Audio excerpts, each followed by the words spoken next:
is a piece called Survival of the Fittest in Rio Vista.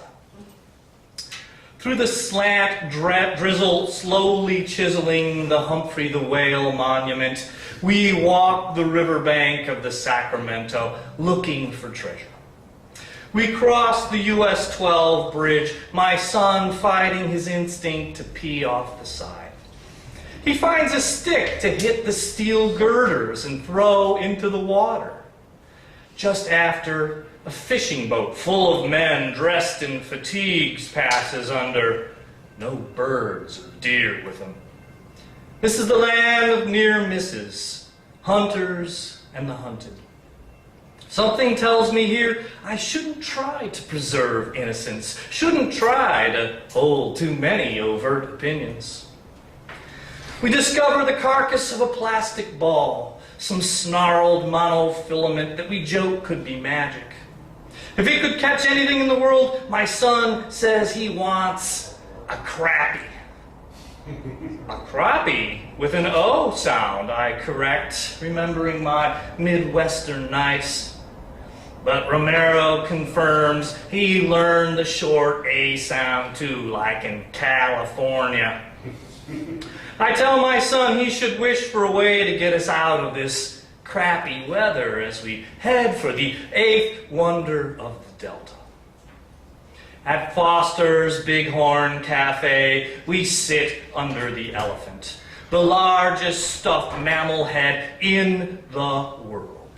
One of its tusks weighs more than I did in high school. The old African has hung there since long before that. He's been there more than 50 years with his friends. Timber wolf, hippo, rhino, giraffe, cougar, grizzly, salmon, platypus, hyena, and the jackalope. It's nice to see they have a sense of humor about it, so I joke there are more heads in the kitchen, some of the short-order cooks who didn't measure up.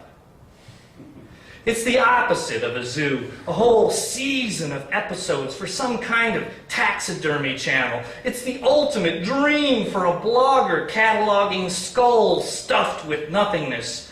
Clearly, the sense here is life and death are the only major entertainments available.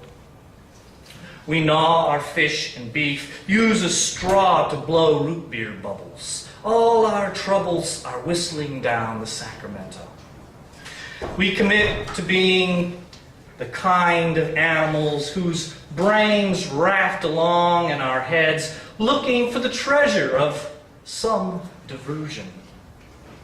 And we find it here in one of the bar's patrons, who's narrating his near misses, and then wishes for how he'd like to go, motoring out beyond the Golden Gate in a boat full of Kesslers.